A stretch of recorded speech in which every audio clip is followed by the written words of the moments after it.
We continue now at the top of Daf Kuf Yud Amud Beis in Meseches Bava Metzia. This is Bava Metzia Daf 110b. On the previous summit, the Gemara was dealing with a case where a creditor has a lien on some property, and the orphans say we're the ones that improved the property, and so therefore the lien does not apply to the enhancements of the property. But the creditor says, no, your father is the one that improved the property, therefore the lien does apply to the enhancements. And the Gemara continues here, Savar Rabbi Chanina L'meimar, Rabbi Chanina thought to say, Ara b'cheskas yasmi kaima, that the orphans are the one that have the chazaka on the land, and therefore v'al Baal Chov l'havi raya, therefore the Baal Chov needs to bring evidence to his position. If he's claiming that it's the father that is the one that improved the property, he needs to bring a proof to that fact. The Gemara says, Amar Lahu Hahu Saba, but then a certain elder said to them, Hachi Amar Rabbi Yochanan, this is what Rabbi Yochanan says, Al HaYesomim l'havi raya, that it's really the Yesomim, the orphans, they're the ones that have to bring the evidence. My time, what's the reason? Ara, Kevan de Leguvayna Kaima, when it comes to the land, since it's meant to be collected, Keman de Gavia Damya, it's as if it is collected, V'al HaYesomim l'havi raya, and therefore it's upon the Yesomim, it's upon the orphans to bring the evidence. And the Gemara continues, Amar Abaya says, Afanon Nami Tanina, we learned this in a mission as well. This is a mission in Bava Basra. Safek Zek Kodem v'Safek Zek Kodem. This is a situation of a tree that's planted near a city. We don't know if the tree was there first or if the city was there first. So the halacha is regardless, you have to cut down the tree, but the question is whether or not the owner of the tree is entitled to compensation. He's only entitled to compensation if the tree was there first. So the Mishnah says, Kotzetz, he has to cut down the tree, ve'eno no sein damim, but the money does not have to be paid. Alma, we see, Kevin de la Meikatz Kaima, since it has to be cut down, Amrinan le Aisi Raya v'Shakal, we say to him, you have to bring evidence, and then you could take only with evidence. Hachanami here also, Haishtar, when it comes to this document, Kevin de la Guvayna Kaima, since it is meant to collect with, Command de Gavia Dami, it's as if the person already collected, the Ali Yisomim lahavi Raya, and therefore the Yisomim are the ones that need to bring the evidence. And Rashi explains by the case of the tree, Alma, we see, Kevan de bein hachi uvein hachi lemixas koi, since you're cutting down the tree either way, techi kadam ilon nami katani kotzitz, because in this case you have to cut down the tree even if the tree was first. So kimasaf galon, so when we have a doubt, Amrinan, we say, kotz mi manavshach, you have to cut either way. Sharei alecha lasos, that you have to do, nimtza safek mutal ala damim, so therefore the safek is really on the money, it's not on the tree, velo al katzitzat ilon, it's not on the cutting of the tree, and so therefore that's why in this situation, since the tree is essentially removed, it has to be cut in either case, and the question is whether he gets the money, so the halach is the owner of the tree has to bring the evidence, and so we apply the same thing over here. And Rashi continues further down, V'hachanami, the same thing applies over here, Ben Yisomim hishbichu uvein avin hishbiach, whether it's the orphans who enhanced the property, or whether it was their father that enhanced the property, Dino litol karka im hashevach, still the creditor takes all the land together with the enhancements. The only question is whether they're compensated. V'im ha'yisomim hishbichu, if it's true that the orphans enhanced it, so malul and hashevach bedam, he has to pay them in money, kidel kameh, as we'll say later on. So therefore the entire issue over here is the money, that's why they need to bring the evidence. Hilkach gabeyarim and therefore, when it comes to land with enhancements, it's always the orphans that are making the claim. Lahotzi mimenu, they're trying to take money from him. The alei and haraya, that's why they have to bring the evidence. And the Gemara continues, Aisu yasmi raya dinu ashbechu. Now let's say the orphans do bring a proof that they're the ones that enhance the property. Savar Rabbi Chanina l'meimer, Rabbi Chanina thought to say, Ki misalkinan lahu ba'ara misalkinan lahu, that if we're going to remove them from their claim, meaning essentially if you're going to pay them, you have to pay them in land. Veloi, but it's not true. B'demei misalkinan lahu, you pay them in money. Midr Rav Nachman, we learned that from Rav Nachman. The Amar Rav Nachman, because Rav Nachman said, Amar Shmuel, that Shmuel said, Shalosha shaman lahem es hashavach, there are three cases where we evaluate the enhancement and then they're paid in money. And they are as follows: Bechor lepasha means the firstborn to the not firstborn. Ubal chov uksuba asishali yisomim, a creditor or ksuba when it comes to orphans. Ubal chov lelekuchos, and also a creditor when it comes to buyers. And Rashi explains bi'ara misalkinan lahu. He thought to say that we're going to give them land, meaning we give the orphans land in accordance to the value of the shevach. Yavinan lu griva diara shir shevchaya. We give them a portion of the land according to the amount of the value of the enhancement of the land. Umalin son min hakarka. We give from the land itself to the orphans, but that's not the case. Rather, bedamim, we give them money. V'lo shakli ba'ara gufe. They don't take from the land itself, and we learned that from Rav Nachman again. Rav Nachman said that Shmuel said that there are three cases where we evaluate the shevach, but then we pay it off in money. And one of the cases was bechor lepashat. Let's say you have a firstborn and another son who's not a firstborn. Bechor upashat sheshbichu karka kodem shechalku. The point over here is you have a firstborn and the other brother. They improved the land before they divided it. The kaimalon sheina bechor nodal pishnayim b'shevach. halacha is the bechor does not get a double portion of the enhancements if those enhancements were made after their father died. To havale roy, that's what we call roy. Veina bechor notel habechora beroy. You don't take a second portion, a double portion in roy, something that is fit, so to speak, as opposed to something that is muchzak, that there's possession on. It has to be yimotzei lo. It has to be muchzak. This is considered roy. So therefore, when they're now going to divide, notel bechor pishnayim bekarka shi meshubachas. The bechor is going to take a double portion of this improved land. But then we have to evaluate. We have to say how much is this improvement worth, because that amount of money is going to be given to the pashut.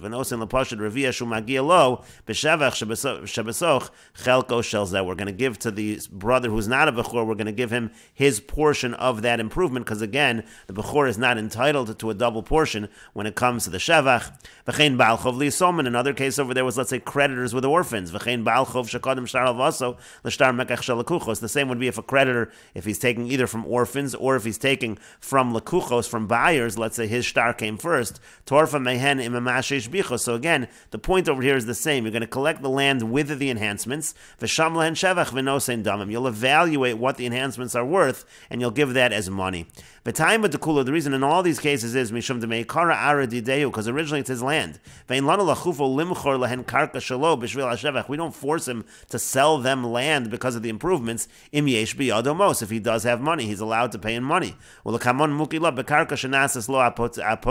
to say later on, we're talking here where it was land that was specifically designated to pay off this debt. But the Gemara continues, Amar le Ravina le Ravashi. Ravina said to Ravashi, Lemeimra desavar Shmuel. Does that mean to say that Shmuel holds Baal Chov lekuchos, that the Baal Chov has to pay the enhancements of the property to the lekuchos, to the buyers? Meaning to say, if you have a creditor collecting from some land and there was some improvements that the buyers made, the Baal Chov is not allowed to keep that.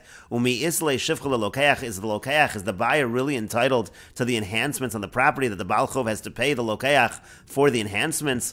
V'amar Shmuel, but Shmuel said, Baal Chov govas hashevach. On the contrary, the Baal Chov, the creditor, is allowed to collect the enhancements. He can take that as well. Now, if you're going to say it's not difficult, kan v'shevach hamagia l'chsafayim and kan v'shevach she'ein magia l'chsafayim. Maybe there's different kinds of shevach. There's different kinds of enhancements. In one case, we're talking about enhancements that reach the shoulders. We'll see Rashi in a moment. In the other case, we're talking about enhancements that don't reach the shoulders. Rashi says hamagia l'chsafayim means tzrichin lekarka davar muat. Let's say you have enhancements that this has grown on the field a lot, it's reached the shoulders, so to speak, and therefore it only needs the land a little. Now Rashi does note it has to need the land a little. Now if it didn't need the land at all, havalu peiros, then it wouldn't even be considered shevach, it would be considered peiros, it would be produce. Velo mikru shevach, that wouldn't even be called shevach. Ubal chov gova hashevach ka'amar velo peiros gemurin kedaminim perakam. We're talking here about a bal chov collecting shevach enhancements, we're not talking about peiros. So when we say shevach hamagia l'chsafayim, it still has to require a little bit the land, otherwise it would be called peiros. But the point is, maybe you will say that by shevach hamagia l'chsafayim, so there already it barely needs the land. If it barely needs the land, maybe that's not the kind that he collects. But shevach she'ein magia l'chsafayim, if it really still needs the land, it's a part of the land. So maybe you'll say that's when we say that a Baal Chov collects the shevach. But that's not true. V'hamaisim b'chol yom, there are incidents every day. V'kamagvi Shmuel afila b'shevach hamagia l'chsafayim. Shmuel would say that the creditor is allowed to collect even the enhancements that reach the shoulders, meaning it applies to all shevach that the creditor is allowed to collect. So again, why does the creditor need to compensate the lokeach for the shevach? And the Gemara says, Lokash, it's not difficult. It depends how much money the creditor is owed. If the creditor is owed a value which includes the land and the enhancements, he's owed so much money that even the shevach is needed to cover the debt, so then he is allowed to collect, and he does not have to compensate the lekuchos for that. But let's say the amount that he's owed is not that much, so then he's going to have to compensate the buyers. He'll have to pay off the buyers the amount of the enhancements. But the Gemara says, but let's say he's not owed as much as the value of the land and the enhancements. So what's it saying? We're saying over here that he just gives some money to the buyer, and then he can remove the buyer. That's essentially what we're saying. He has to pay off the buyer in terms of the value of the enhancements, but even that doesn't necessarily make sense. That works according to the one who says that in general, the buyer can't get rid of the creditor by paying him off. off. Meaning to say, there's a general machlokus. Let's say a creditor comes to take a piece of property with a lien on it, but the buyer says, I'd rather you not take the property. I'll just pay you the value of the debt. So there's a mandamer that says the lokeach can't say that essentially the creditor is allowed to take the land. So then shaper, then it works out okay, because then again we could say just like a lokeach is not allowed to buy off the creditor, pay off the creditor, so too over here, if the creditor is not owed so much money, the enhancements are beyond what he is owed, so the creditor is allowed to take those enhancements anyway, and he can simply pay him off. But if you're going to say that the buyer is allowed to remove the creditor, he can say, I'm going to give you money instead of the land. Just in general, he could say that. So then what the buyer should at least be able to say is, if I had money, I can get rid of you from the whole land. I could just pay you off. So now that I don't have money, but at least havli griva diara ba'aroi shir shivchoi, I should get a portion of the land according to the value of the enhancements. You can't simply give me money and take all of the land. I should be entitled to some of the land according to the value of the enhancements that I'm entitled to. And the Gemara answers to that, and here what are we talking about? Could go into Shavya Nihile Apoteki. We're not simply talking where a creditor has a lien on the property. We're talking where it was an apoteki, and it was specifically this property. Essentially, the debtor said to the creditor, the payment will be specifically from this piece of land. So there already the creditor is fully entitled to the piece of land. He can take it together with the enhancements, and he can simply give the money to the buyer. Let's say again the enhancements are beyond what he is owed. And the Gemara continues with the Mishnah, if somebody leases a field from his friend for a Shemitah cycle, b'sheva meos zuz, for 700 zuz, hashvias min haminyan. So Shemitah year counts as one of the 7 years. Even though he's not able to work it that year, still that counts as one of the 7 years. He doesn't get an extra year. However, the Mishnah says, kibla heimenu sheva shanim b'sheva meos zuz. Let's say he says 7 years. He doesn't say a Shemitah cycle, but he says 7 years for 700 zuz. Then ein hashvias min haminyan. The Shemitah year doesn't count. He would essentially get an extra year because it means 7 years where he's able to work the field. And the Mishnah continues, Sechir Yom, if somebody is a worker during the day, Gova Kol Halayla, he collects his wages the whole night. Sachir Laila, if he is a worker at night, Gova Kol Hayom, he collects the entire day.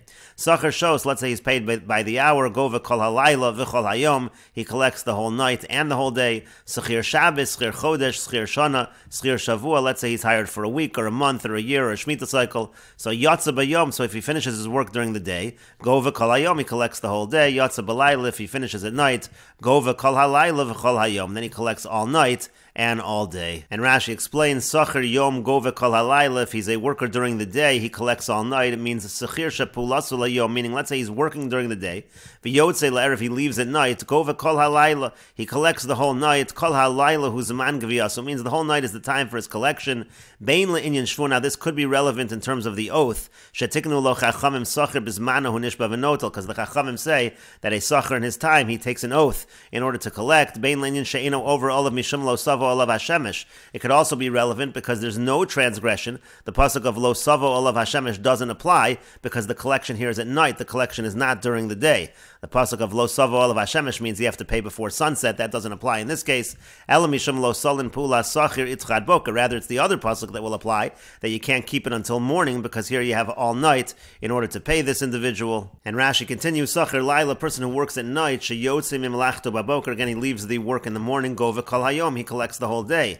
Again, Bein Le'inyan Shvu, whether we're talking about the oath, Uvein Le'inyan Sheino overall of Mishum Bal Solin, or whether we're talking about the fact that it's not the pasuk of Bal Solin that is relevant, Ela Mishum Lo Savo Olav Hashemesh, rather it's the pasuk of Lo Savo Olav Hashemesh that is relevant to the Sechir Laila. Sechir Shos, let's say he's hired for hours, Gova Kol Hayom V'chol Halayla, he collects all day and all night. Amoraim Mefarshi Lo B'Gemara, the Amoraim will explain this in the Gemara. And Rashi continues, Sachir Shavua means Shemitah, he's hired for a Shemitah cycle. Yotza Bayom, if he leaves during the day, Shekolsa Schiruso La Boker O Bayom, meaning the work ends in the morning or during the day.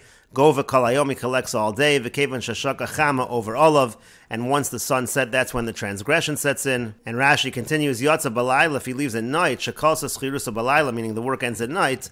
Gova Kol Halayla V'chol Hayom, then he collects all night and all day.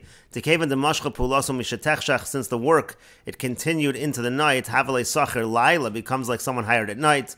Ve'eno over Olav Baboker, there's not going to be a transgression in the morning.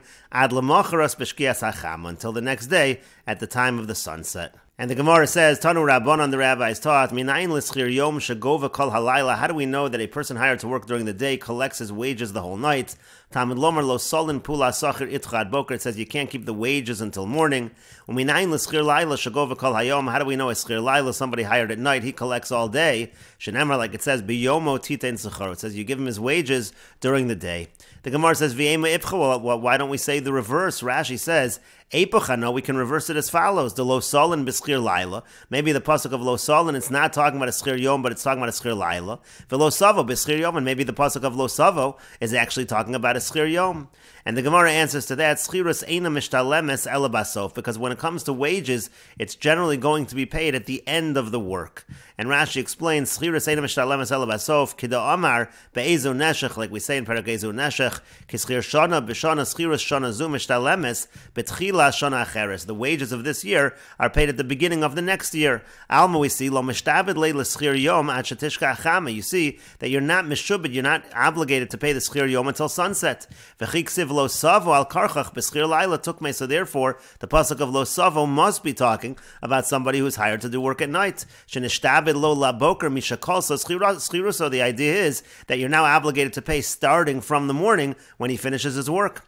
V'chein lo salin nami. The same with the pasuk of lo salin lo sukme b'schir laila. That can't be talking about a schir laila, someone working at night. To halo mishtabed le ad boker, because the obligation doesn't start until the morning. And the Gemara continues, Tanu Rabbanon, the rabbis taught, Mimashma shenemar lo solin pula sachir itcha. From the fact that it already says you can't withhold wages, Eini yodeya sha'ad boker, don't I realize that the pasuk means until the morning? Ma Talmud lomar ad boker, why does the pasuk say until the morning? Malamed sheino over el ad boker rishon. You see that the transgression is specifically until the first morning, ad boker rishon bilvad, only until the first morning.